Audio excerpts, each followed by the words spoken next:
ready to move your watch back 2 hours. It's mountain time. This is the ChampCar iRacing Series Round 8 at Mount Panorama, Bathurst. Bringing you live coverage here with HJBC. I'm David Haynes with Devin Peters and Michael Derby as we look forward to 1 hour of sim racing at Australia's greatest racing track. We've hit all of North America's greatest tracks here supporting the ChampCar Endurance Series.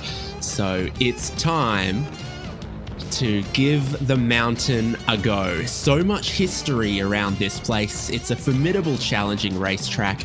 And Devin, we're hoping it gives us a good race today. Well, I got to think it will with the show these guys put on for us at VIR just a couple weeks ago. It was battles all the way to the end, and a track that's got some of the same character as that one out in Virginia is this one here at Mount Panorama. Big long straights, lots of opportunity for drafting, and lots of corners that want to just chuck you into the walls. So I think we'll have a real display of skill from all of our drivers here today, and by the looks of things, it's going to be as close as ever as we get into this qualifying session. Ordinarily, the ChampCar iRacing Series is about learning the tracks, gaining experience, and building muscle memory for the ChampCar Endurance Series, but today it's just about racing for championship points at one of the greatest racing tracks in the world. And that championship is 12 rounds long, and here's what it looks like.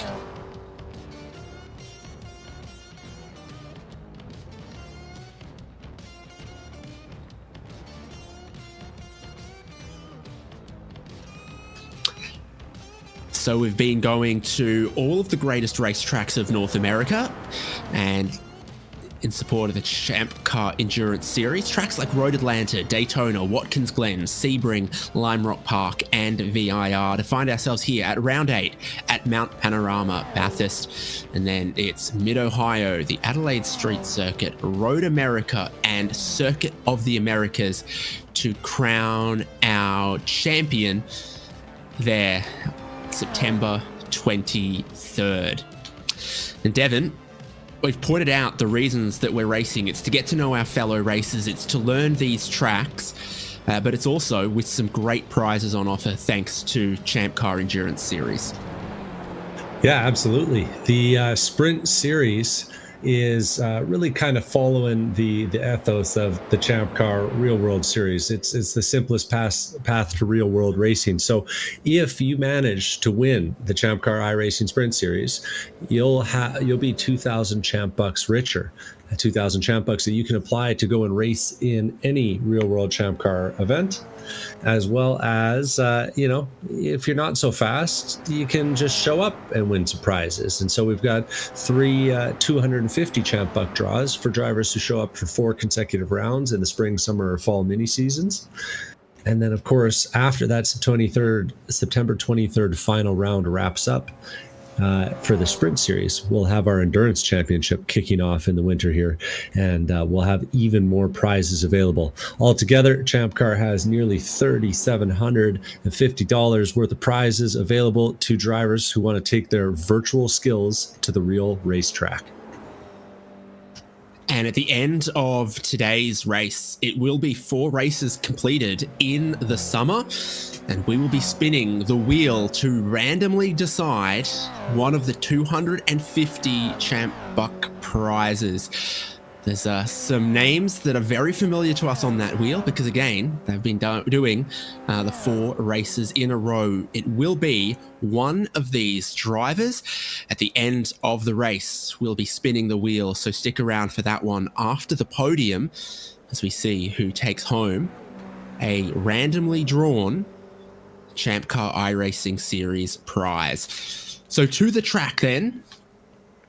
And qualifying is underway with just a couple of minutes left, which will set our field for the rolling start in the 1 hour race.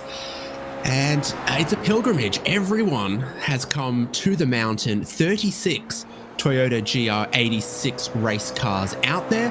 The fastest driver in qualifying at the moment second in the championship by 1 point. Ryan Puchtel, the championship leader, Jared Collins, second in this qualifying session, and the defending champion looking to go back-to-back in 2026, Michael Polasek, currently sitting third on the grid. Yeah, Jared Collins is sitting there in second place, hoping to hold on to that championship lead. He's parked the car for now, so we're following along with Ryan Puchtel. But he said in his preseason interviews that the GR86 was his favorite car. So we'll see if he's able to take that favorite car status and make a difference today. Ryan Puchtel, however, has put the fastest lap in so far. He's the only driver in the 226s, which is very fast around here at the mountain. And you can see as he comes out of Forest Elbow some of the challenge that this track presents with those really tight walls through the mountain section that are going to be posing a challenge for our drivers today. You have to be confident and you have to be perfect, because an inch offline can be the end of your race.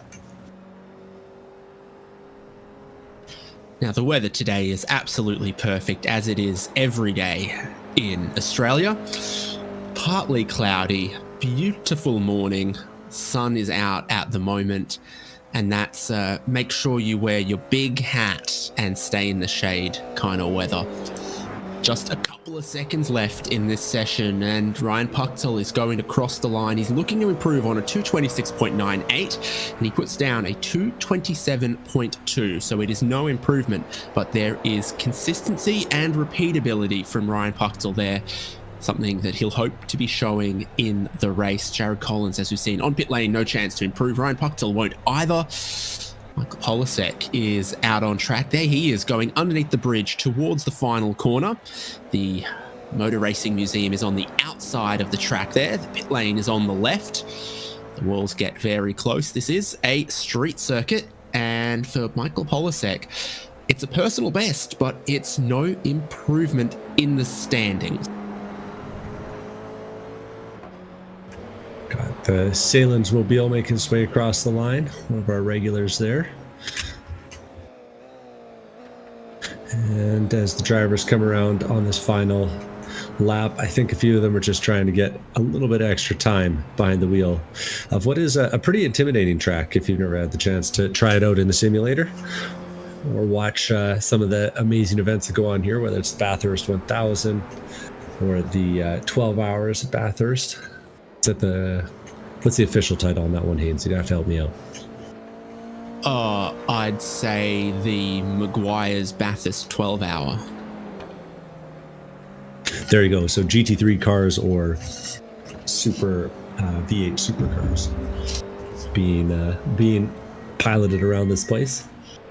Today with the GR86s, we got to think that there'll be a lot of drafting down the big straights. So I have this feeling that the pack will be real close together until someone like the Bear Pope goes and spreads them all apart. We'll have to see. At the moment, 32 drivers have set lap times. It puts these drivers like Sean Sirota in 23rd, Matt McGee in 17th. So the Canadians working together. There's Bathurst Street in Toronto, but I don't know how they pronounce that. I think just about the same.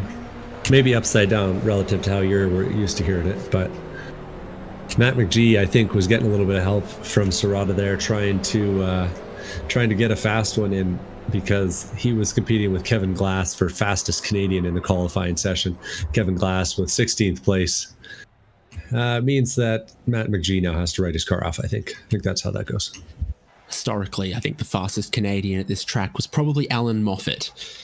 And that takes the racetrack quiet for just a moment. But when they next fire up, it'll be for 60 minutes of racing at Mount Panorama, with a pit stop required because everyone starts the race with 7 gallons of fuel on board.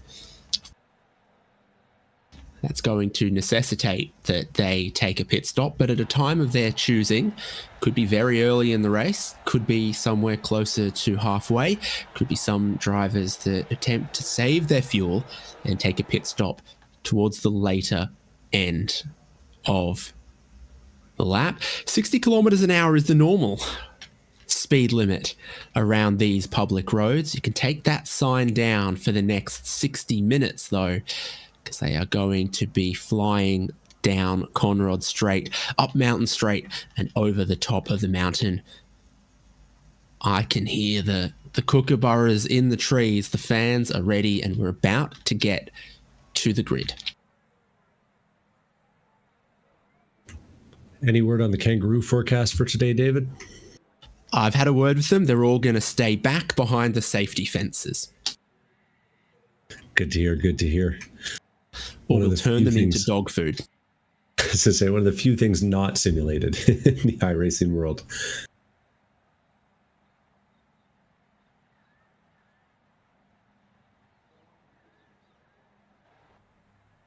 You can see some of these just imposing walls as you come up the mountain.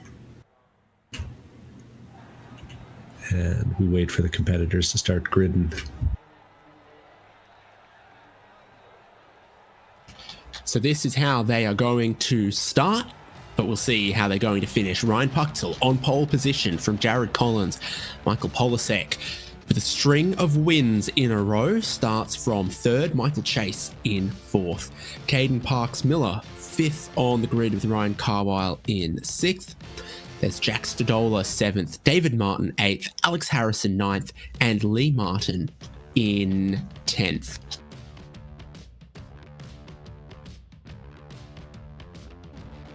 Kevin Collins in 11th, Logan Sennhauser in 12th, Tim Wire in 13th, Cameron Sennhauser 14th, Simon Furwether 15th, and Kevin Glass there 16th, Matt G in 17th, Andy Cossack in 18th, John Nicholford 19th, and Taplin in 20th.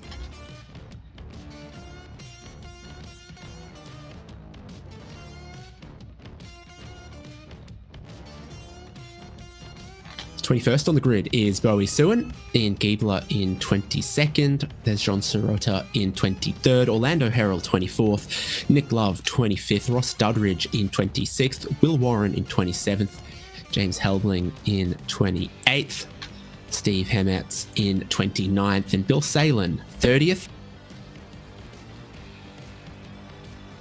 Last two drivers that set qualifying times, Cindy Pickett and 31st, Tom Love in 32nd, Clancy Garvin in 33rd, LaShawn Young-Dilworth 34th, Oliver Brooks 35th, and Andrew Ball 36th. Those last four drivers didn't set qualifying times, and the championship standings are very interesting as we enter round 8.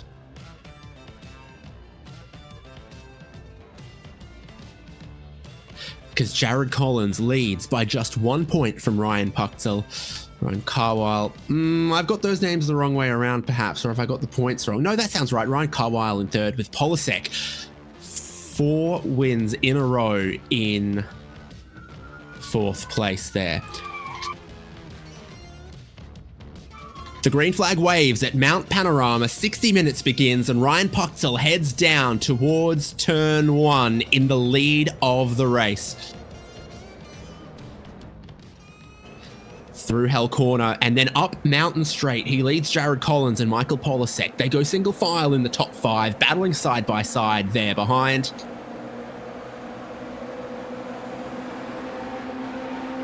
And it looks like Jared Collins is pushing Ryan Puchtel up towards Griffin's Bend. Heavily banked corner here. You want to be on the inside line. You don't want to be around the outside of anyone. The top 3 go single file.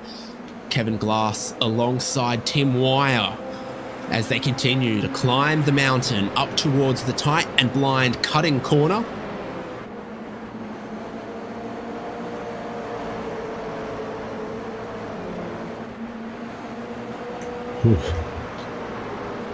And it's always breathless at this part of the race with guys too wide through corners that do not want to be too wide.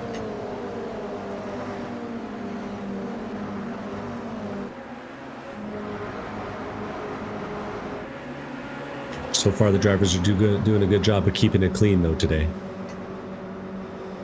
Do not speak too soon till we've descended the mountain as well. This is where things get tight. Over the hill at Skyline into the dipper corner here where the track drops away fiercely, and then the S's down towards Forest's Elbow. They've tried to play it safe in the top three. Still Puxel from Collins and Polisek. Here's Caden Parks Miller and Ryan Carwile.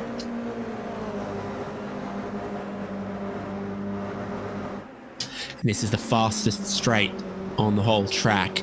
And Cameron Sennhauser has gone wide at McPhillamy Park, touched the grass and spun into the concrete wall on the inside. That's our first victim of the mountain. You can see the danger of getting just a little offline, a little cold tire maybe, catches Cameron out, and the driver that's a consistent presence in the series is going to be parked for repairs here in the early part of the race after starting in 14th place. This is Michael Chase and Caden Parks Miller side by side at the final corner. It's one lap completed. And they're battling for fourth position as your top three settle in. Michael Chase drops behind Caden Parks Miller, Ryan Carwile just behind them, Jack Stadola just behind that. David Martin in 8th, Lee Martin up into 9th, and Alex Harrison is the last driver inside of the top 10. They're going to catch that top three. They're going to need to work together at that fourth position. It's one thing for Caden Parks Miller to go ahead. It's another to try to catch our top three, particularly if Jared Collins is going to keep pushing Ryan Puxel along. Yeah, it's critical with the long straightaways out here just to maintain contact with the lead group, because you can be a little bit slower over the top of the mountain if you've got the draft, but if you don't have the draft, then every single lap you're going to lose a little bit more.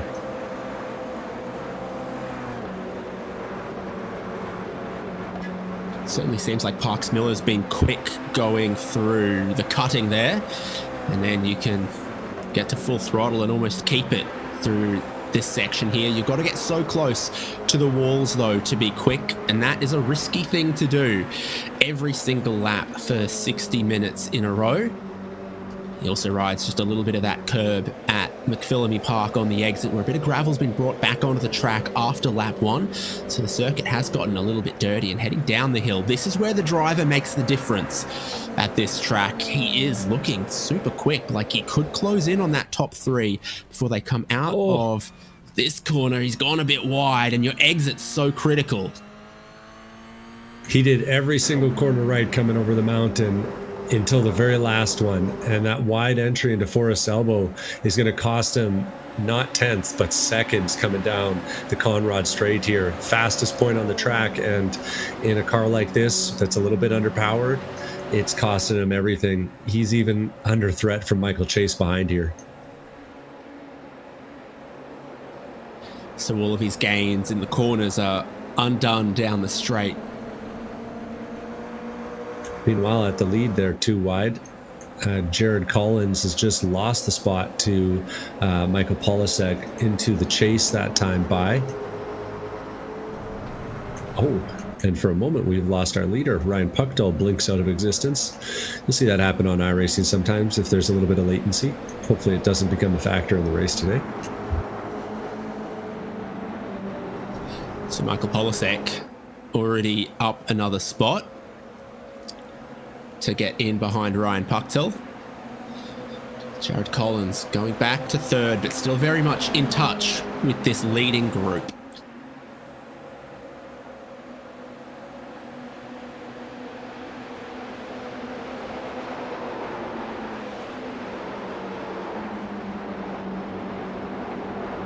And so much of this track is blind just because of the elevation when you're turning into the corners, but when you're racing, it's also blind because you're so close to the guys ahead of you in some of these corners. So you'll often see drivers lifting and coasting just to be able to get their eyes on the apex on some of these tight corners as they come up the mountain. A little touch there on the outside wall for Caden Parks Miller, and that's not going to do anything good for the alignment or anything good for the momentum. We've seen that his best is very quick, but the consistency is struggling there. So he's got Michael Chase and Ryan Carwile and Jack Stadola all over him. as they go towards the highest part of the racetrack and then immediately drop down. Massive elevation change around this track. Is there a sense that Caden Parks-Miller's speed is from taking more risk and sometimes it's not paying off? I was just about to float on a different theory. He seems to do really well on the uphill parts of the track, maybe more comfortable with an understeering car. And then on the downhill parts of the track, he's turning in just a little bit late, just kind of missing it. The car's maybe not handling quite as well for him there. Either way, he's got pressure from behind. Michael Chase is too wide as they come over the hump on the Conrod Straight. Turning in. Michael Chase is going to hold the preferred line on the way into the corner and clears him before the braking zone is finished. I suppose it becomes Michael's chase in that case. He goes up to fourth position. That top three are lap on lap, getting further away from them, getting a little further out of touch. Just a little bit behind. That looks like David Martin might have gotten ahead of Jack Stadola. Lee Martin, we've seen, has gone up into ninth, ahead of Alex Harrison. Just sits there in 10th. Simon Foweather's up 4 spots into 11th, just behind. Logan Sennhauser is in 12th. We saw the massive crash for his brother Cameron Sennhauser.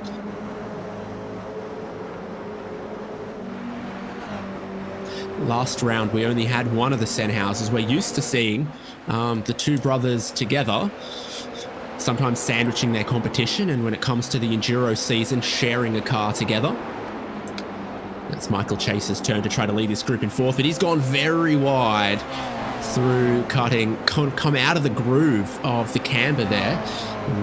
Parks-Miller goes around the outside of him to the cutting after Griffin's Bend, and it's back up into fourth spot. So it's a hot property here around fourth, fifth, and sixth position. Yeah, no one wants to give an inch and lose any more time to the lead pack. It's about a 4-second gap from the top 3 to this battle pack stretching from 4th through 10th place. And every time someone makes a little mistake, it seems like there's a new leader trying to grab onto the 4th position. Caden Parks-Miller holding on so far though, and you can get a sense of just how big the drop is on some of these corners, particularly at the Dipper.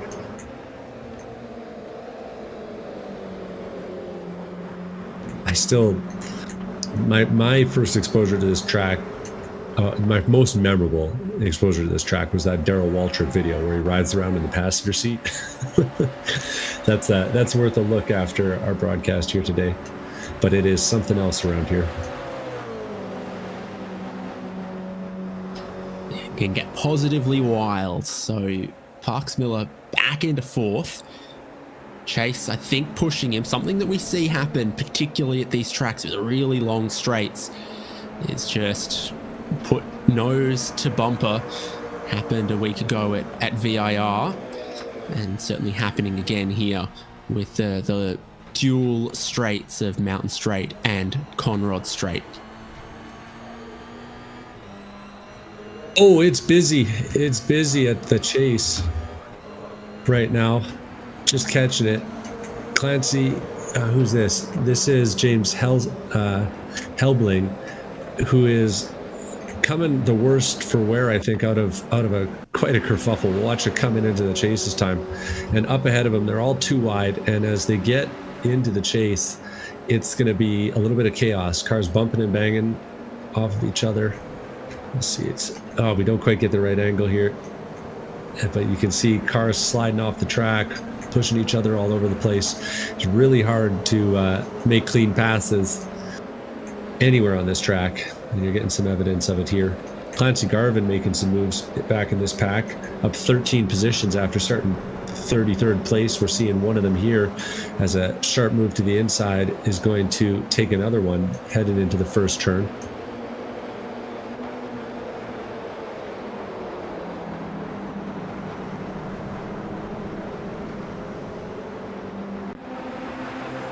And meanwhile, what do we got, Haynes?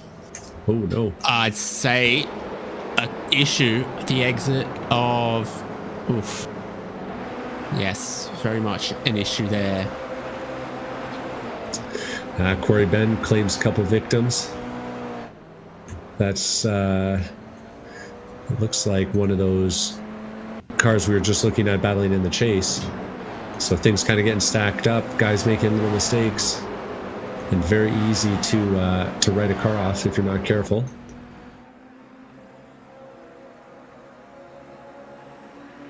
This was always going to be a track that was going to claim some victims, and not our top three though. Ryan Puchtel has led every lap, but there's been that change behind him. Michael Polisek going into second position. Jared Collins rolling around in third. Our top three couldn't be closer. Going through the chase past the hotel that I can't afford to stay at on race weekend, I'll tell you that. I think I'm closer to a boat in the harbour in Monaco Grand Prix. I have a feeling with the amount of challenge that this track poses and some of the early stops we've seen, I think these leaders are going to have to contend with some lap traffic out here today.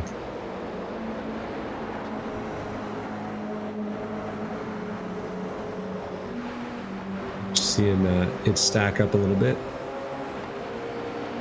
Yeah, John Nicholford and Bowie Sewin go around Clancy Garvin in that group where no one's willing to exercise any patience when it comes to the end of the Long Mountain Straight going into the chase.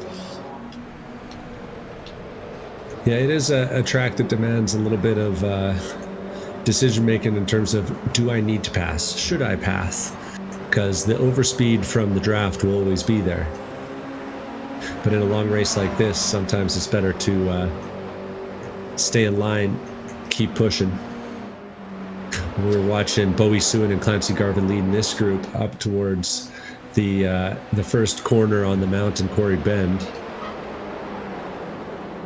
And we got one sideways up ahead. That's the Tim Wires Sailor Mobile.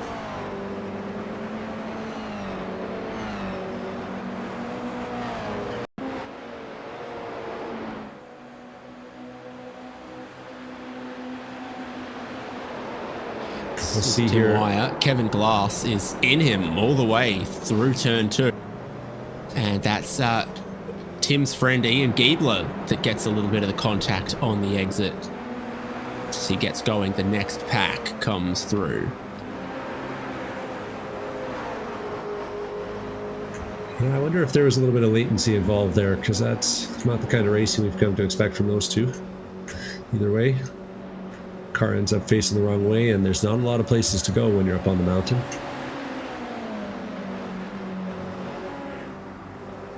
It's our leading group heading down the mountain once again, and behind them, Caden Parks-Miller in 4th, Michael Chase in 5th, Ryan Carwile 6th. Group settling in here, but Alex Harrison and Jack Stadola dropping off the back of this group. Stadola's lost some spots. Didn't pick exactly where that happened for him, but it's been a little costly.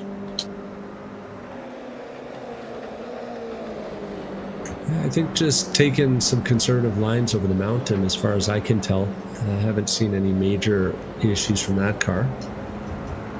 Wide at the final corner from Caden Parks-Miller, but he'll just keep that 4th place. And a little wide turn 1 as well. We got things well and paved behind the curbs here, so it's always tempting to use it all. But it looks like he's got a good partner in Michael Chase giving him a push, with Ryan Carwile hanging back a little bit too. And the difference in a draft here can be 5 miles an hour at the end of a straight, so really, really big.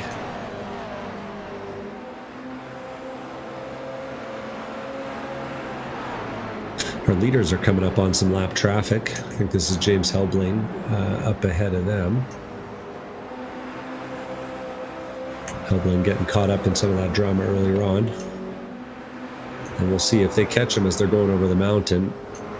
That McDowell's car will be a challenging obstacle.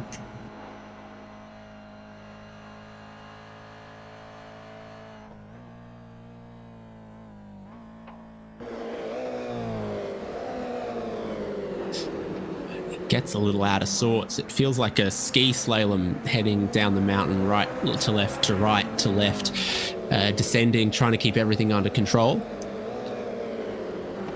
And you can see the way the leaders close up how critical it is to maintain your momentum, but how challenging it is through that downhill section.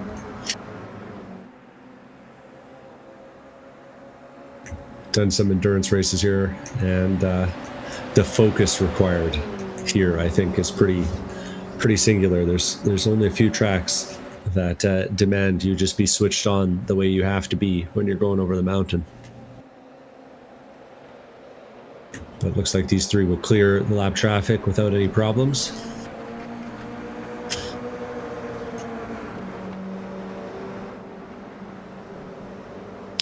So you've got the hotel there with the red roof is the National Motor Racing Museum. The paddock campground and car park around the outside.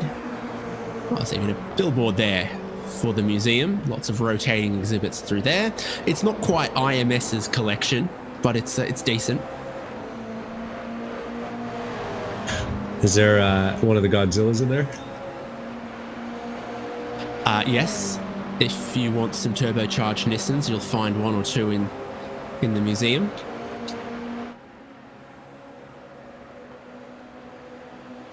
Top three over the little crest at Mountain Straight, past one of the vineyards, and then into the cutting where the road is super banked on the inside and not on the outside, and makes it very difficult to pass around the outside here and gets you in trouble very easily if you go wide. Still got Parks Miller leading chase with Carwile, David Martin and Lee Martin behind, having lost Alex Harrison and Jack Stadola from this group, completing the top 10. Simon Foweather has gained 4 spots this race to get up into 11th. Matt McGee up 5 into 12th position. Then Andy Cosick and Kevin Glass 13th and 14th together here. Bit of damage on the nose for Kevin Glass, perhaps, after a little bit of contact with Tim Wyatt. Nick Love in 15th. If you want to see side by side, you'll look back here to, I think, John Nicholford and Oliver Brooks, with Orlando Herald trying to sneak up the inside of the cutting. A tricky spot to do it.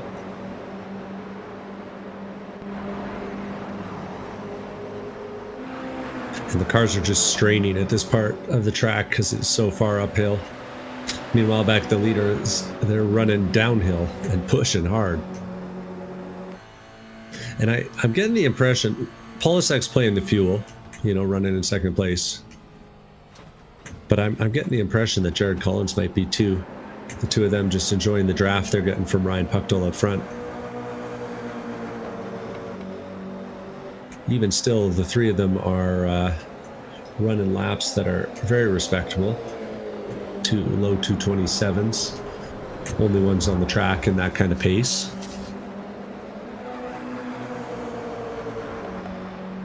At the moment, Jared Collins the fastest lap of the race at a 226.7, but it's backed off just a tiny bit from there. Weather remains very much the same as it was in qualifying, partly cloudy, but I don't know where those parts of clouds are because it looks like a gorgeous sunny morning.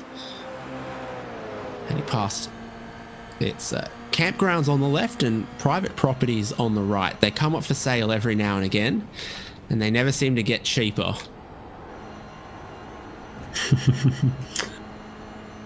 I bet you the camping that you can do in those vineyards is a good reason to own those properties.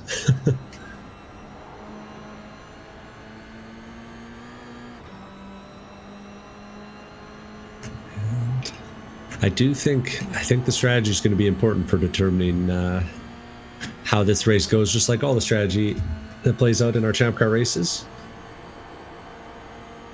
These guys are I'm impressed by how much Michael Polisek has fallen in the wheel tricks of Ryan Puckdall. It takes a lot of confidence to do that, with how challenging these corners are and how precise your car placement has to be. You can see Polisek was maybe a quarter of a car wide through the cutting and probably lost 2 car lengths. Do the same at Forest Elbow and you'll lose 10 car lengths.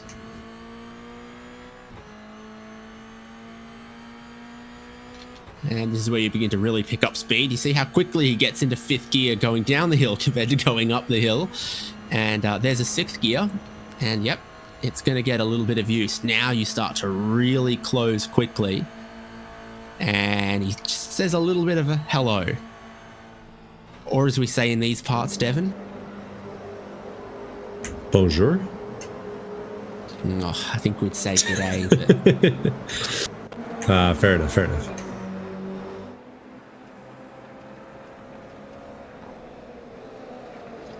Just 0.3 of a second to cover the top 3 as they went into the final corner.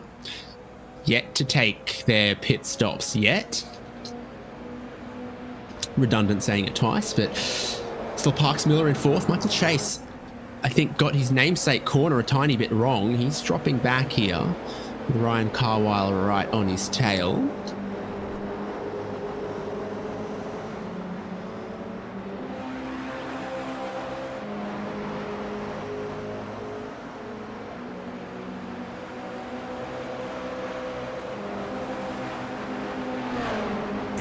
Watching Michael Chase here.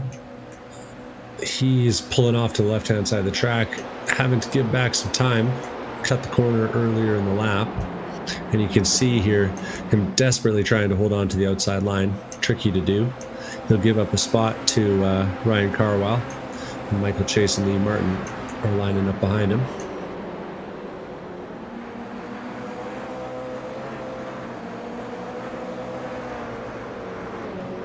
Ryan Carwile making that Virginia Tech car look good.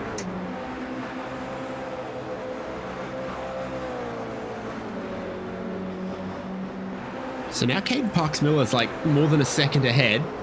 You wonder if he's going to try to keep that going. With Ryan Carwile, it's about a second and a half behind. Here's Helbling again, who we saw the top 3 go past.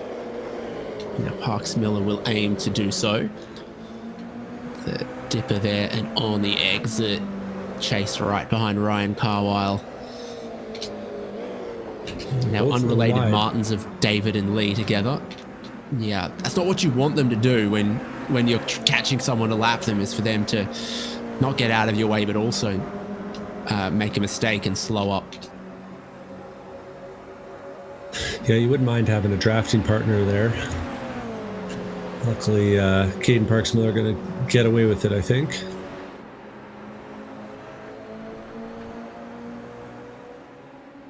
And that little gap that Caden's been able to create, I think, is going to be preserved here.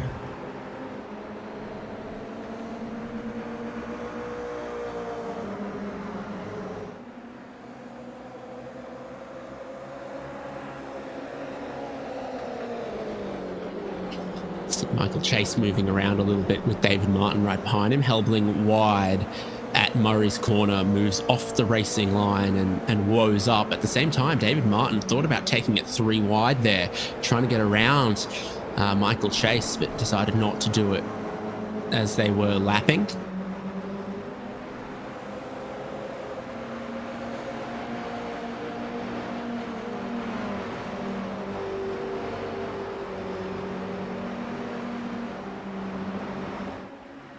And so our top 10 all within the same straight of each other, but all racing kind of within themselves at this point, I'd say.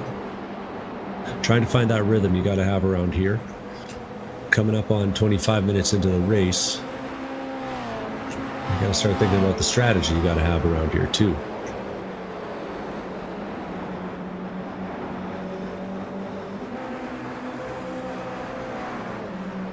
Yeah, we've seen quite a few drivers stop already, and Andy Kosick is the most recent.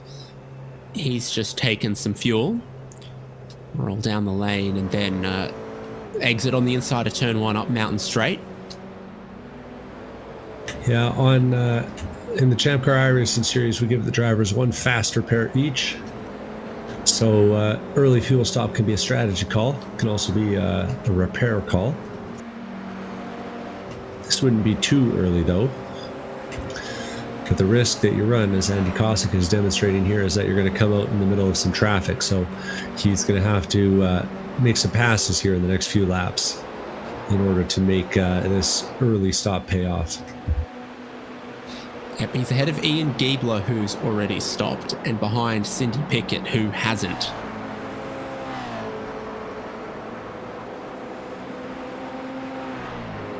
And Logan Sennhauser is the highest running driver who's already made a stop just a couple seconds further up the road here. So there's Logan.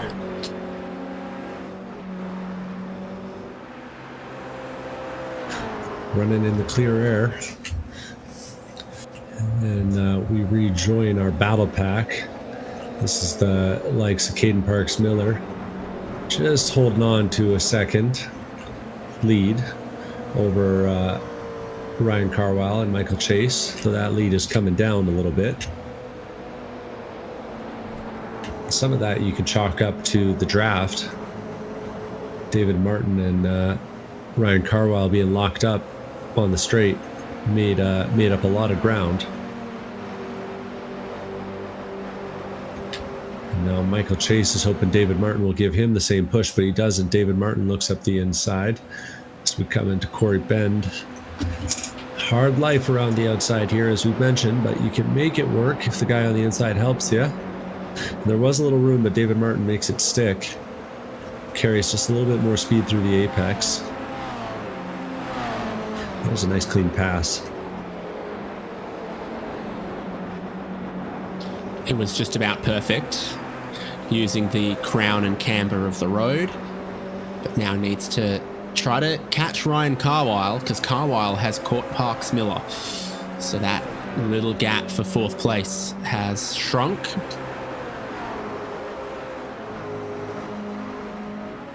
Into McPhillamy Park, track drops away and then comes back up to meet you again, so you get a lot more grip on the exit than you think, and then that grip all goes away again over Brock's Skyline.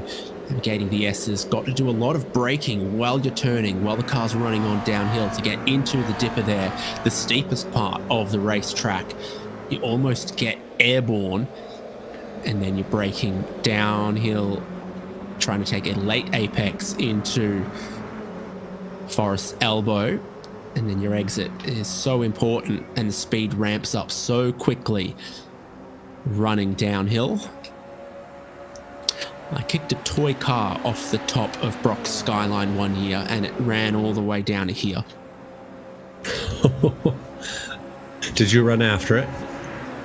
Yeah, I had to give it a couple of kicks to steer it straight. Somehow I believe it. Just in the Martin background runs there. wide at the chase in front of Michael Chase, who's like, maybe I'll push you along, but it's a slowdown for David Martin. Lee Martin goes one way, Michael Chase goes into the pit lane. So he sees what's happening ahead, and he's going to pit away from this group. And it could be a risky play, but he's going to hope that it pays off. Our top three all stayed out. With the way the traffic is, I think they are going to pit as late as they possibly can, because it's going well for them up front. Yeah, they've got one bit of traffic just ahead of them. That's Steve Vermetz in the 29. Steve Vermetz currently running in 29th place, I believe.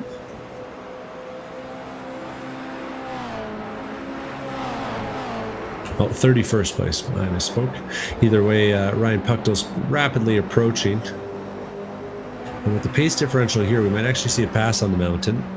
And at a tricky part of the mountain, no less.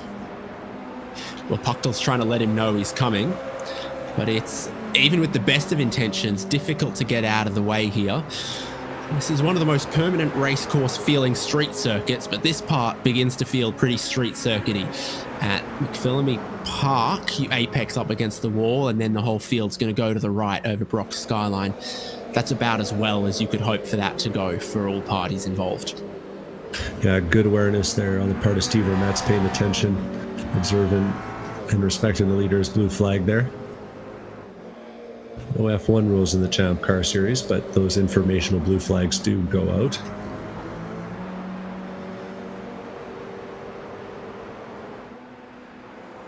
So Michael Chase, who has pitted, is back out on track. He's now the highest running driver to have made a stop.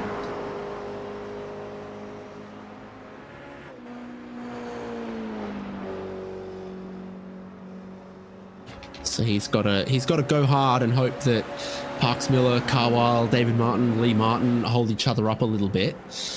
Well, it happened already for David Martin, who had that slowdown after cutting the chase at the end of last lap, but not seeing signs of too many problems for Parks Miller or Carwile at the moment.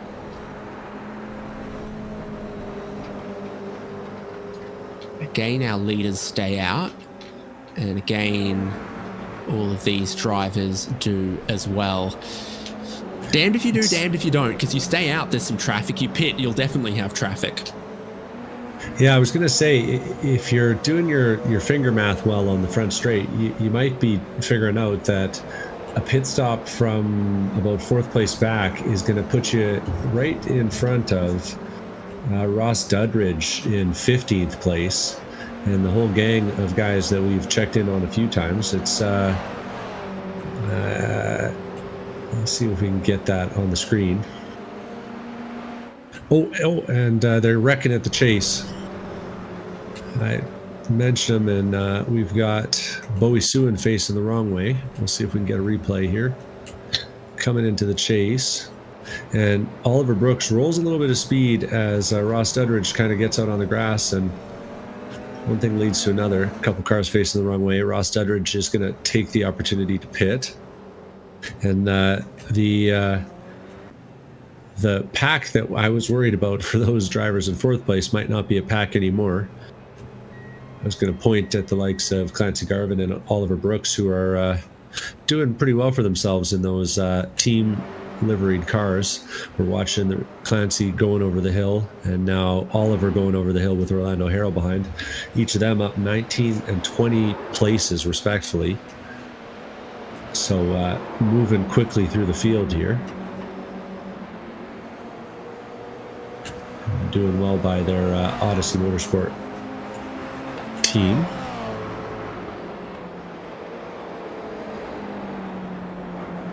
And what a big theatrical release that's been. I did wonder if there was some correlation there. I have a feeling that Odyssey Motorsport might predate the movie, though probably not the Odyssey. Very few things do. Top 3 in the final corner. We're 35 minutes in with 25 to go. How much longer can this continue? The answer is a fair bit longer. Puchtel, Polasek and Collins stay out, but we've reached a point where more than half of the drivers have made a stop. It's the top 11 that haven't stopped, and then in 12th is Michael Chase. And these are the drivers he's trying to undercut. Caden Parks-Miller's got to be careful. He's cut the chase, has to clear the slowdown before he enters pit lane. Ryan Carwile, no such problems, but Michael Chase has had a problem. Oh, no. What has Michael Chase done? I'm trying I think to he's see. hit the wall at the elbow. Yeah, that looks like a car that has hit the wall. We'll see it here. He's exiting. He comes out of the cutting. Turns back. And then, you know what? He turns into the elbow and just doesn't get the thing turned. Hits the outside wall and rights off the front corner of that car and kind of has to limp it down the straight. And this pit entry is going to be treacherous for him if he's done some damage to the toe. Does well to keep the thing pretty quick through the S that protects the entry there. Meanwhile, we've got a couple drivers that are finishing their pit stops. So Simon Footweather, Alex Harrison are just exiting the lane, and Lee Martin, Caden Parks-Miller, and David Martin are in the center of the screen. Quick stop from Ryan Carwile, so he exits up front of that group, having jumped a few like David Martin and Caden Parks-Miller.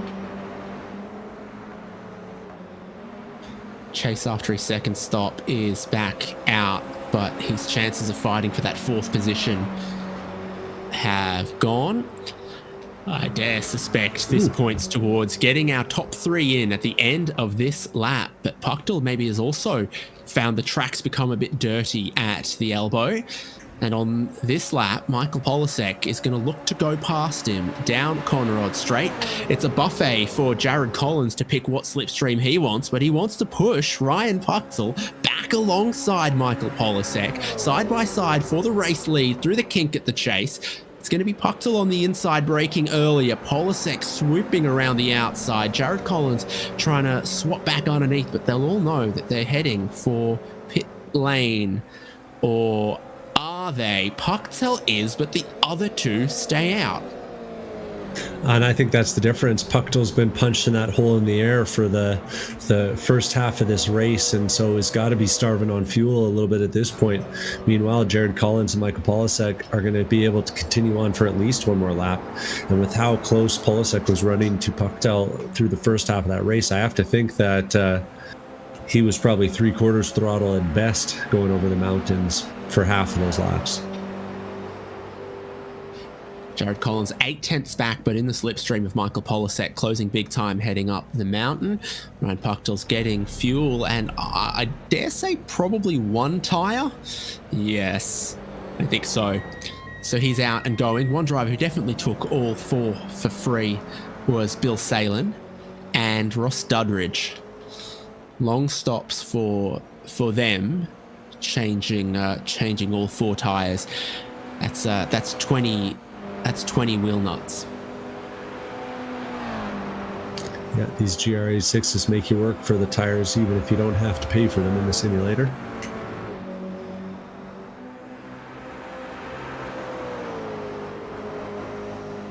You got a favourite tyre? Oh, I love BF Goodrich's all of a sudden, Devon.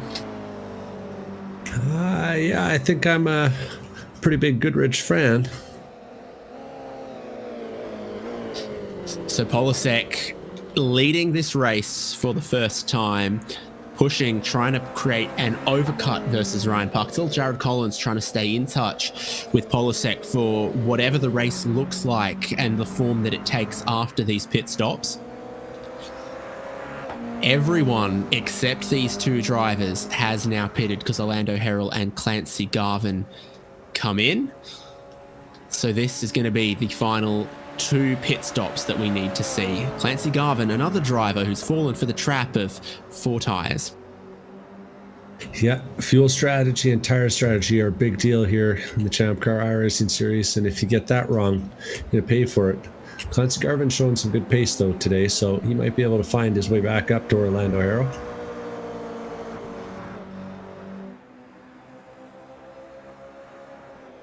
And our leaders take to the pit lane. Oh, and a spicy line there for Michael Polasek. Oh, and they get real close together on the entry. I think the 2 of them practiced very different entrances. Well, officially there's 23 turns, but I think there's 27 because there's 4 that you've got to take on the pit entry. And they find their respective crews. Fuel going in for Jared Collins and Michael Polasek, who sat behind Ryan Puckdell all of that first stint, and hopefully means they don't have to take all too much. They're going, and they're side by side on the exit, and Polasek goes around the outside to keep the race lead just ahead of Jared Collins. Ryan Puckdell is exiting turn 1 behind them at speed, 4 seconds back and closing up Mountain Straight. Yeah, despite the fact that he had to take or burn a lot of fuel in that first stint, he didn't have to take that much more fuel, but he's lost a lot of ground. And you know what, I think I'm going to chalk it up to that pit entry, because Collins and Polasek were on the limit on the way into the pit lane. See if there's any sort of tyre warm-up phase on the outlap here or anything for Ryan Puckdell. I wasn't following quite closely enough to know what happened for him on his outlap as well, if he encountered any issues or traffic or problems there. Certainly Polasek and Collins are remaining about 4 seconds ahead of him. And from my end, it looked like it was a pretty clean outlap for Puckdell, just just the difference of the in and a slightly longer stop for him, but not that much longer.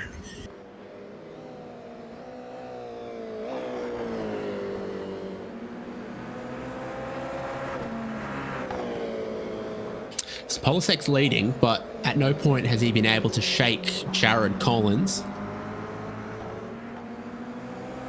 You can see all the scuffs on that concrete wall on the exit. These two drivers don't add to it, but you can tell how easy it would be to do so.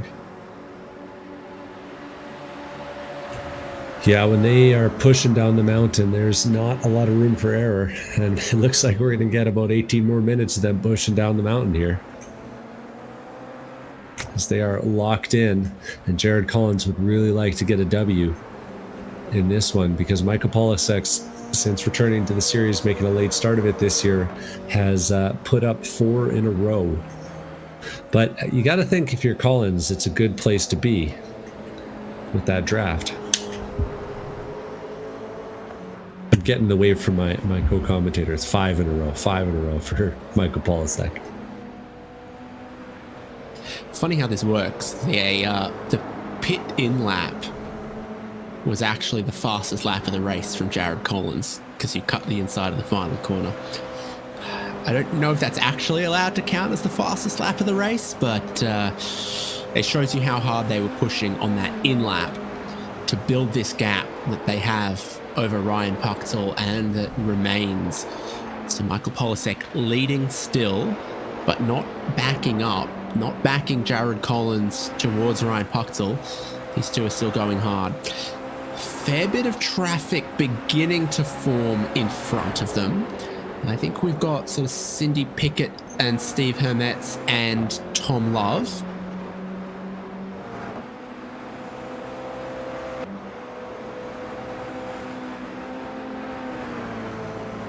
If you're a little short on confidence, it can be a big difference up here. We'll see if they close up on the rear bumpers.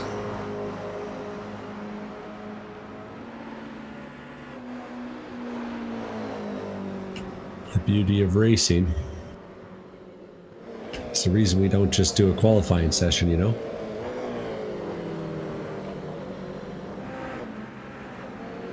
Brake lights going on and off as the drivers modulate the brakes and trail the brakes to slow the car, to rotate the car through the sequence of the track. Forest elbow, get the feeling Polisek hangs back a little bit. I think we've had a bit more contact with the wall there. Oh, it's tough for Collins. Has to go 3 wide. I can hardly look. This is make or break for Jared Collins, as he gets past both and stays in contact with Michael Polisek. Yeah, it's a little spooky, but Polisek wide there. yeah, I think he gets away without a slowdown, but it costs him some time. He runs all 4 tires through the grass. And Jared Collins, who was maybe worried about losing touch, has never been closer. Yeah, it gets right on the rear bumper as they come through the final turn. And notice it's a pretty short run to the line. So the action at this track tends to happen before the chase. As you get down to the final laps, another wide exit there for Collins, or for Polisek. And Collins is going to give him a push.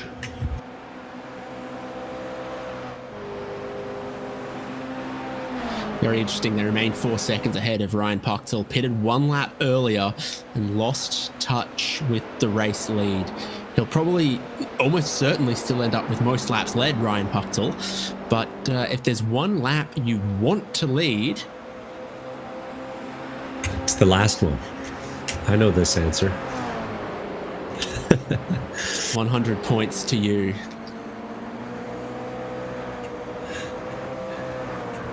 Meanwhile, I think we've got a few other battles going on deeper in the field.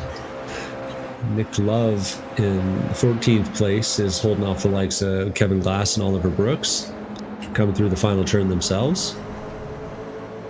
He's been under a little pressure from Kevin Glass, who is no longer the leading Canadian, but doing his best to be.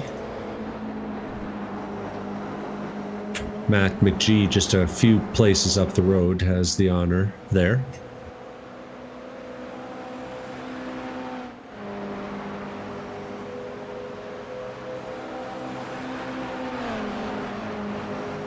We'll watch him come through Corey Bend here. Pressure as they're flying up the hill. Kevin Glass gets a bit of a run. Oh, and a little bit of a late turn in. It's going to lose some momentum. See if there's something for it at the cutting.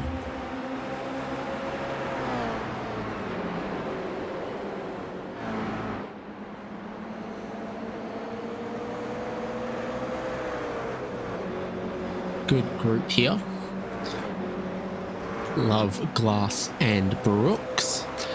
Love had a slightly longish stop that maybe suggests he took 2 tyres or took a bit of extra fuel.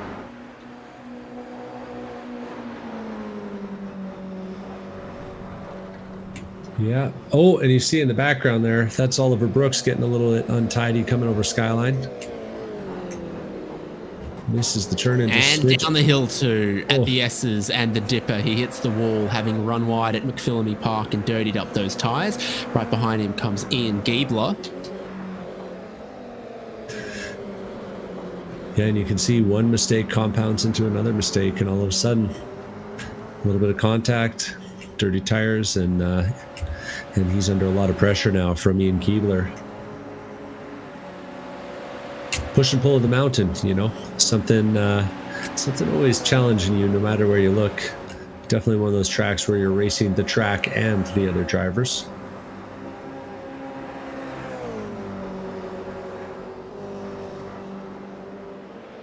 Giebler won't quite get to the rear bumper. Any other battles out there, Haynes? Plenty. Cameron Sennhauser, we saw, had a nasty incident very early in this race. Now he, I think, has passed Will Warren and is catching Ross Dudridge. Dudridge did show some good pace earlier in the race. Took 4 tyres. They're going to be side by side down Conrod Straight. Cameron Sennhauser gets his nose ahead. Dudridge doesn't give up on it just yet. That's Cameron Sennhauser into 26th position. Excellent wrap on the Sennhauser mobile there. Don't know if we can get a close enough look at all those cats.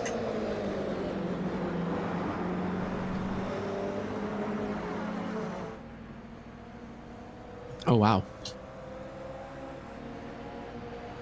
It's a lot of cats.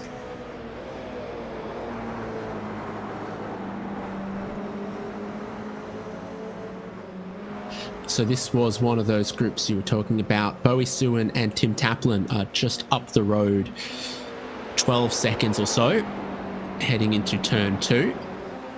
Suin, I think, catching up, pulling away in this section. And there's still nothing in between the race leaders. They've just crossed the start-finish line.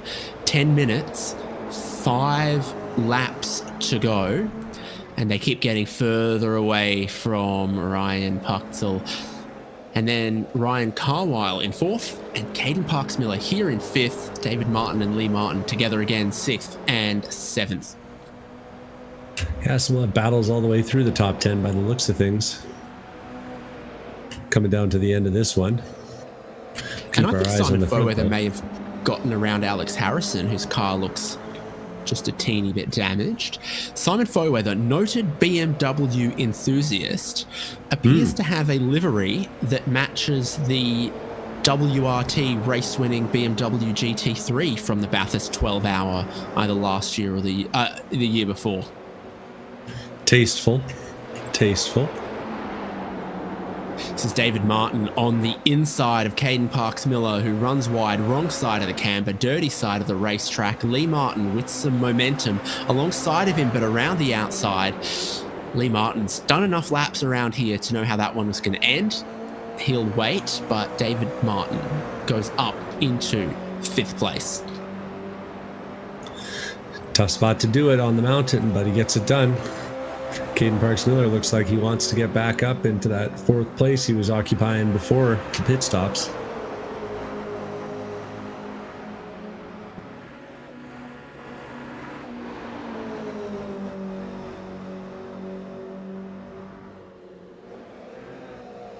You don't expect to see any passing here. So David Martin now leads the group down the mountain, a little out of shape, but keeps it off the wall. Just terrifying the way the car bottoms out and bounces sometimes through there.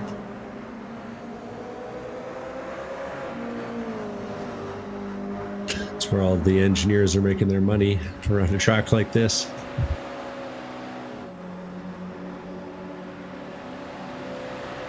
So now we pick up speed.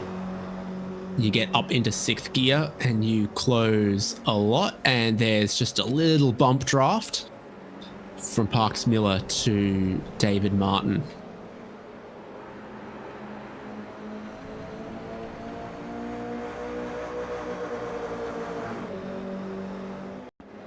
Four laps to go.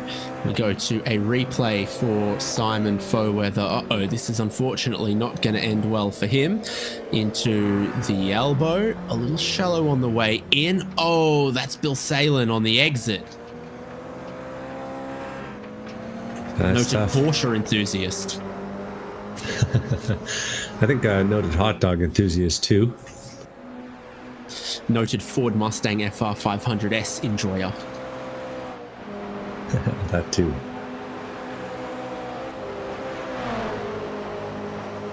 Absolutely locked together, David Martin and Caden Parks-Miller once again, with Lee Martin sitting behind. Simon Foweather has had to pit, and a tiny bit of traffic ahead. I think is going to be Tom Love. Yeah, I'd recognize that crooked hood vent anywhere. Gonna have to hope that Tom gives him a little bit of space. It's tough up here. Car doesn't look like it's handling too well. Tom's gonna jump out of the way for him. Pretty well done, I'll be honest.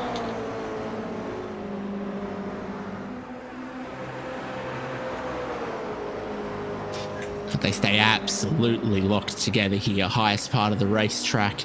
It's all downhill from here, like turning 30. If anyone's Don't look down watching, the inside there, Caden Parks-Miller. the pictures on the screen are exciting enough, but if you're watching the timing on champcar.hjbc.live, you might have noticed that our 3rd place driver is Ryan Puckdell. He's running laps as fast as the leaders, which wouldn't be so notable if it weren't for the draft around here. He is pushing it to the limit over the mountain every time. Just caught a glimpse of that. We'll have to check in with him later. But it's battles. It's 3 laps to go, and these guys are putting on the show. Here goes Parks-Miller alongside David Martin. They get to the end of this straight, and the slipstream is so powerful once they get to 6th gear. Miller just not quite ahead at the point of turn in, but David Martin on a super tight line there loses all of his momentum. Lee Martin much more is going to look to get ahead of him. Michael Polasek lays down a new fastest lap of the race as there's Martin to Martin contact in the final corner. Lee Martin, marbles, dirt, wide. Yeah, and this one will cool down for a little bit while the 3 of them get themselves sorted out again. Back at the front, Jared Collins and Michael Polasek are glued together. And that's still Polasek leading the race. Trying to make it 6 in a row.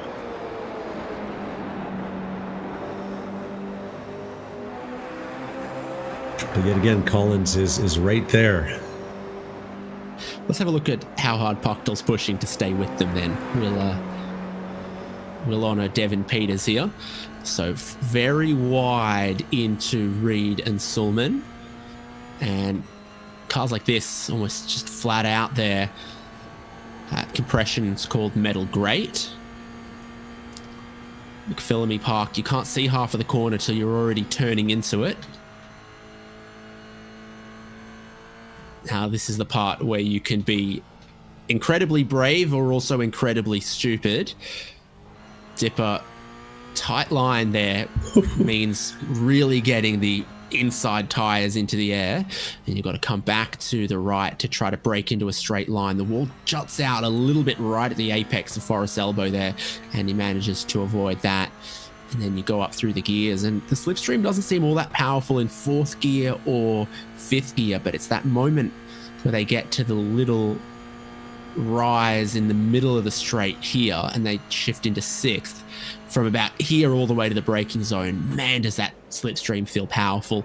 And it'll feel powerful on the final lap for Jared Collins, because I think he'll be thinking about that versus Michael Polasek. These top two so close together. Polasek unable to shake Jared Collins.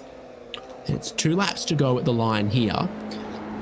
In about 2.5 minutes time, Jared Collins will be weighing up his options. How can he, place his knight and queen to try to checkmate Michael Polasek on the final lap? No real chances to take a dry run at it, because you don't want to give your hand away to Michael Polasek either. So 2 laps to go, and I got to think Collins is waiting for that last lap. So many battles are going to be decided like that on the final lap for the race win, but also for 5th, 6th and 7th, for 8th and 9th, where Jack Stadola has caught Alex Harrison. For 15th and 16th with Oliver Brooks and Ian Gieber, or in fact Nick Love and Kevin Glass too, John Sirota and Clancy Garvin and Tim Wire, Cameron Senhauser and Ross Dudridge. This is what the ChampCar iRacing series is meant to be for. It's for everyone to, practice their moves and strengthen their racing muscle. And we're seeing some of that here. Strengthening his racing muscle is Clancy Garvin, as John Sirota does the over-under, or does the dive bomb, and Clancy handles the over-under nicely, with Tim Wire trying to follow him along into the final bend here. That's Wire trying to get down the inside. Yeah, outside's become pretty dirty and dusty in some of those corners, it would seem. These drivers are going to have 2 more laps to settle that and sort it out. Over the mountain. This is where the race leaders are at, just coming down towards the chase to then begin the final lap of the race. Just a couple tenths faster there for Michael Polasek over the mountain that time. I think Collins didn't quite get it right on the way out of Forest Elbow, and we'll see if he can get it right on the last one. About to get the white flag as they come onto the start-finish straight, both drivers running wide out of Hell Corner and beginning one more lap of Mount Panorama. In 2026, every single time Michael Polasek has stood up to the plate, he's hit it out of the park. But he's going to have an immense challenge here to keep Jared Collins behind down Conrod Straight to end this lap. But he knows the challenge that he is facing, and he'll have a strategy in mind. For 5th, 6th and 7th, Caden Parks-Miller is under pressure, and as they start the final lap there, David Martin is looking down the inside of turn 1 to take 5th place, beginning the final lap.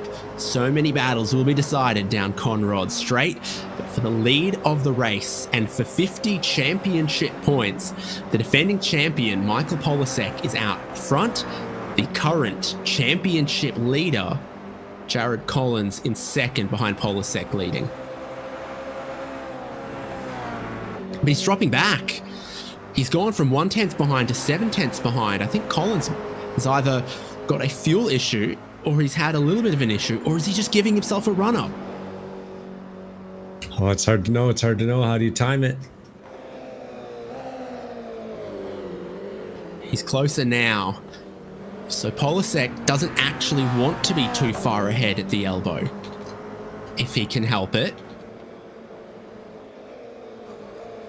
Jared Collins is about the perfect distance, half a second behind.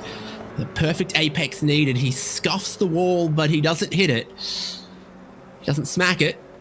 It just rubs it. Half a second back in the slipstream of Michael Polasek. Down Conrod Straight, picking up speed. It's already 2 miles an hour faster for Jared Collins. As they go up into 6th gear underneath the gantry, and he'll be closing all the way to the braking zone. Polasek, which side of the road can he defend and cover? Is Jared Collins close enough? Not quite. He's not. Michael Polasek holds this race lead, exiting the corner. One last braking zone left. It is a good exit from Jared Collins to keep this pressure on. You've got to look. You've got to shape for it. You've got to have a dive, and he will, but he's not close enough. Michael Polasek's going to hit another home run at Mount Panorama for 6 wins in a row. Ryan Pucktel comes around the final corner across his line in 3rd place. Ryan Carwile going to do the same in 4th. Caden Parks Miller is holding the outside and does the over-under to perfection. A mistake on the second to last lap isn't going to slow him down. David Martin runs wide, and he's going to be under pressure from Lee Martin, who's taking the move up the inside. As they come to the line, it looks like it'll be Caden Parks Miller, Lee Martin, and David Martin. Jack Stadola and Alex Harrison were glued together, battling as they came up the mountain. Alex Harrison made the pass on Stadola through the Corey Bend, but wasn't able to hold onto it, making a mistake at Skyline, letting Stadola by as they come down to the final corner. And Michael Chase will come in relatively quietly here. Clean 10th place on the final lap.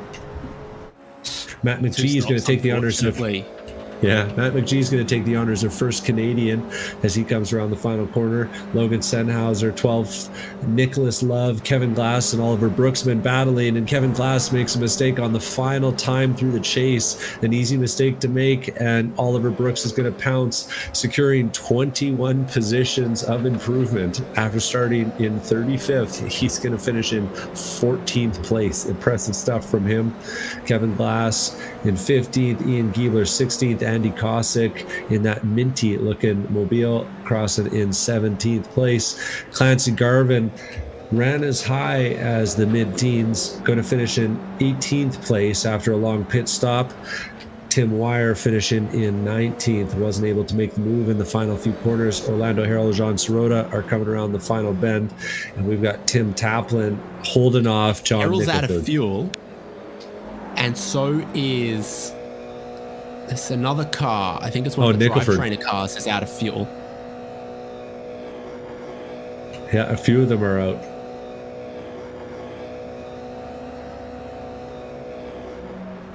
Bowie Sewin, perhaps? Yeah, Bowie Sewin's out and gets passed in the line by Will Warren. So just a little miscalculation there. And Bill Salin will come through the final corner and take it across the line one last time. Gee, there's some shenanigans on the outside of turn 1, but not only what a race track.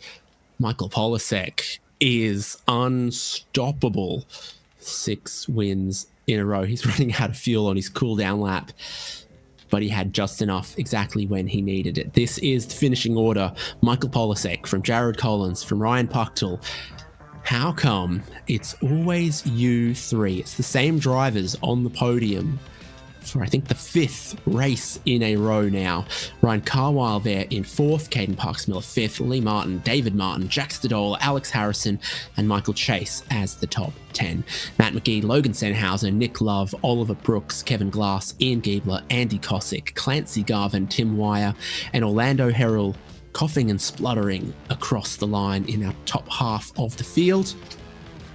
Also finishing on the lead lap was John Sirota, Tim Taplin, John Nicholford, Cameron Senhauser, Ross Dudridge, Will Warren, and Bowie Sewin was the last driver to complete 25 laps. One lap down was Steve Hermetz, Cindy Pickett, and Bill Salin. Simon Foweather having to park up with his damage 3 laps before the end. Tom Love completing 19 laps, and the last driver to make it past half race distance and be a classified finisher was James Heldling. unfortunately. Kevin Collins and LaShawn Young-Dilworth just short, and Andrew Ball not starting the race. We've got the prize wheel still to come after the podium. We'll chat to our podium place drivers now. Third was Ryan Puchtel on the podium. Again, part of that top three the whole race, the most laps led, but that one lap of fuel maybe let you down. I don't know if it was that. I was looking at our pit lane times, and we were actually really close, like within a second, so maybe even less than that, half a second. I got a little bit unlucky. Traffic on one of my out laps, so I was expecting to come out about 2 seconds behind the leaders coming out of their pit stop, but they were like 4 seconds, so that was a bit too far for draft.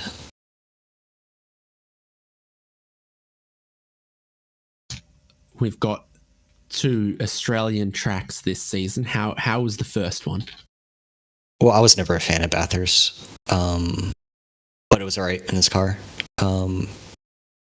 I guess I could have had a lot of fun if I didn't have the pit stop issue. But yeah, the next track I've never driven, so I'm going to take a lot of practice there. Well done. Another string of podiums, and we'll see you for the next races, Ryan. Actually, you might even be in this prize wheel. Oh. Yeah, I'll see you guys. See you, Ryan. Thank you. Devin, you ready to speak to second place? I think I got second place right here. Jared Collins finishing in second once again. Yeah, the first loser for the second week in a row.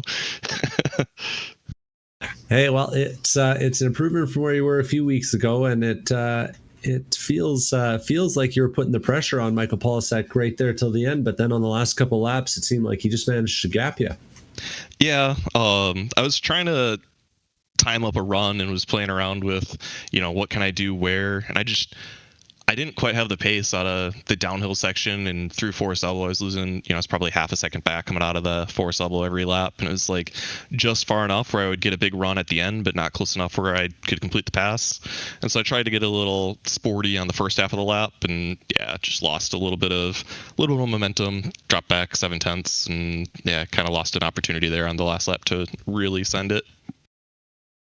Well, it was a quality race around a challenging track here. It looked like you're going to have your chance to take the top step on the podium this week. Are you looking ahead to Mid Ohio and thinking that maybe you got something there? No, I mean, I think I'm looking ahead to Adelaide. I think at this point, I mean, Polisek and Ryan are substantially better than me in the TCR. I am not going to kid myself that I've got a chance at either that race or Coda. The GR86 and MX5, the draft is enough, and I've got enough pace where I can stick with them and make it sporty. But on the TCR, honestly, I'm hoping for, maybe I can get third at best. But I know Ryan Carwile is really fast in that car too, and Michael Chase is as well. So I think I'll be struggling to get on the podium next week. Well, you're showing yourself to be a pretty quality driver. So speaking of Coda, I heard you were looking to rent a seat this year. I am, absolutely. If anybody is looking for a driver, I'm definitely looking to race there. I know ChampCar's going, and I think it's the last race ever that's open to the public at Coda before they go private. So definitely seems like a cool opportunity that ChampCar's getting to be the last series to go there before they lock it down. So definitely interested if anybody's got an extra seat and paying for a ride and getting to race it. Well, folks, you heard it here first. If you want a real fast driver to come and drive your race car, then you know who to hit up. You can contact him in the Discord or on the ChampCar Garage. I bet Jared Collins, right? Yep. Thank you very much. Yeah, absolutely. Cheers, man.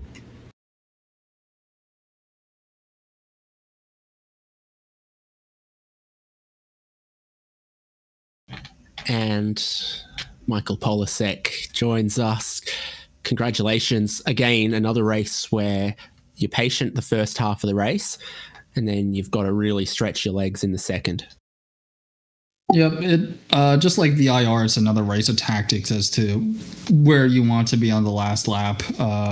Ryan was incredibly fast this whole race, and he was definitely the guy to beat. So it was really unfortunate that he just fell off the draft train. I think he just got caught in some lap traffic or something. That pretty much forced him out of contention. Then was just down to me and Jared. And you could either be in the lead and hopefully have a big enough gap if you're good enough down the downhill to hold the lead so that the car behind can't get into range, or you can lose the lead and just draft by the car if you're close enough. I decided to lead because I think I was the better car going down the downhill, and I was able to pull a big enough gap for most laps, and fortunately on the last lap that's what happened. And from there it was just a matter of bringing it home and not making any mistakes for the last couple of corners. You're on a hot streak of wins, but not just that, of completing races. So we've seen the names that are on the wheel. You're going to be one of them as well. Hopefully I get lucky here, but best of luck to everyone. And with Mid-Ohio to come next with just a quick flurry of races to end the season, how do you think you'll go there? I have done a lot of laps in the TCRs there.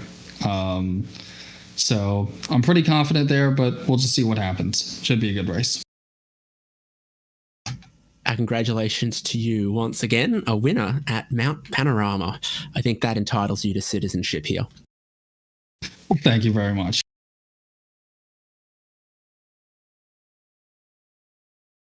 All right, we've run the round 8 of ChampCar iRacing series.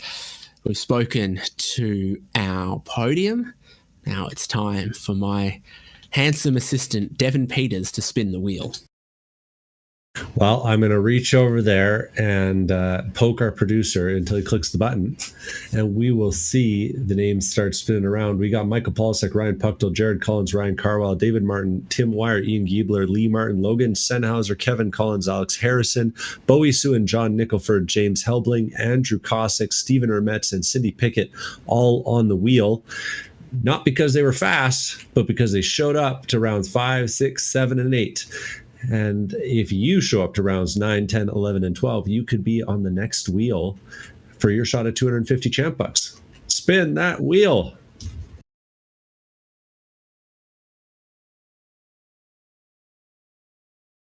Looks like Alex Harrison is going to be the lucky winner of 250 champ bucks. Congratulations, Alex. And we will get a hold of him and get those champ bucks credits over to him as soon as we can. And in the meantime, you folks will have to come and join us at the next one. Absolutely. Well done again to our podium, Michael Polisek, Jared Collins, and Ryan Puckdell, but also everyone who finished this race. That's 33 finishes in the Toyota GR86 at Bathurst. A tough ask with the walls always so close, so many blind corners, and the challenges of racing wheel to wheel. But you don't get better by being afraid of it and not doing it. Well done to all of our drivers. With Mid-Ohio still to come on the calendar, there's so much ChampCar iRacing series still to come in 2026. And then the Team Enduro series as well. We've definitely seen a little bit of teamwork makes the dream work out there as well. We might see the Senhausers together again. Could be something that Odyssey Motorsport team up for. We've got a couple of those Salins and Love racing cars out there too.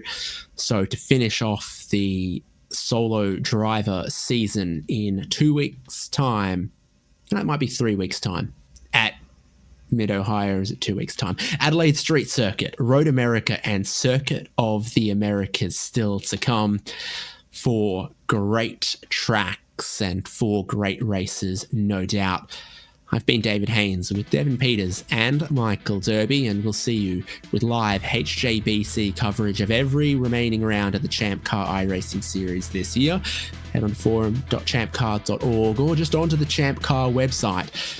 Find out how to join us, join the Discord, and join us on track. Great racing, great prizes, and we'll see you at Mid-Ohio.